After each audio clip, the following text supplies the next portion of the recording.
डहाणू नगर परिषदेमध्ये नगराध्यक्ष पदाच्या उमेदवारांच्या विजयासाठी उद्या राज्याचे मुख्यमंत्री देवेंद्र फडणवीस यांची डहाणू आणि पालघरमध्ये जाहीर सभेचं आयोजन करण्यात आलेलं आहे। मी त्याच मैदानावरती आहे ज्या ठिकाणी उद्याच्या सभेची पूर्णपणे तयारी सुरू झालेली आहे। या ठिकाणी भव्य सभा मंडप आणि स्टेजची उभारणी सुद्धा सुरू आहे।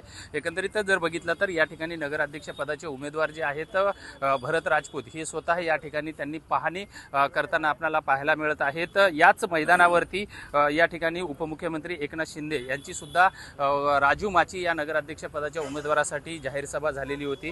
सर, कशा पद्धतीने उद्याच्या सभेची तयारी असेल, किती वाजता असेल आणि पालघर जिल्ह्यात किती सभा आहे?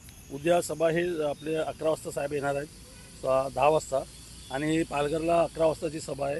आणि ही दोन्ही सभा उद्या, पहिली सभा डहाणू, दुसरी पालघरला, आणि ही दोन्ही सभा आल्यानंतर, साहेब आल्यानंतर मुख्यमंत्री, त्याच्यानंतर एवढा मोठा प्रभाव आणि चेंज येणार आहे तिकडे, कारण लोक त्यांना बघतात महाराष्ट्रामध्ये, ते मुख्यमंत्री आहेत। कोणी आलं आणि कोणी सांगितलं का हे आम्ही तुम्हाला देतो, हे करतो, पण शेवटमध्ये मुख्यमंत्री आहेत, त्यांची साईन लागणारच आहे।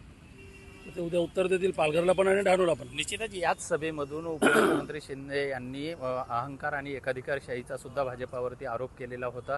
या सगळ्या आरोपावरती कशा पद्धतीने उत्तर देतील आणि डहाणूकरांना काय अपेक्षित आहे? सर्व डहाणूकरांचं अपेक्षा जी आहे ते 100% उद्या ते आम्ही विषय मांडणार CM साहेबकडे, आणि जे शिंदे साहेब जे बोलून गेलेले आहेत त्याचं उत्तर शिंदे आपले मुख्यमंत्री देतील। तुम्हाला काय वाटतं की या ठिकाणी, कारण एका साईडला पूर्णपणे सर्व पक्ष एकत्र झालेले आहेत, दुसऱ्या साईडला तुम्ही एकटे खिंड लढताय, या सर्व पार्श्वभूमीवर आपला विजय कसा वाटतो? मला जनतावर विश्वास आहे।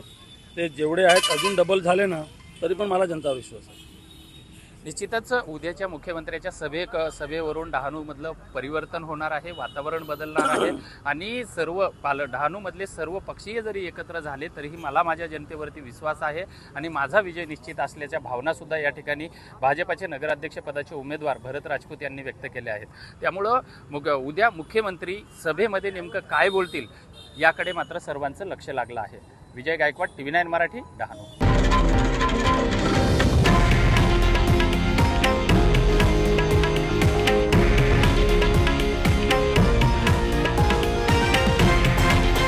हे आहे देशातील नंबर 1 न्यूज नेटवर्क आणि आपण पाहत आहात TV9 मराठी, एकमेव।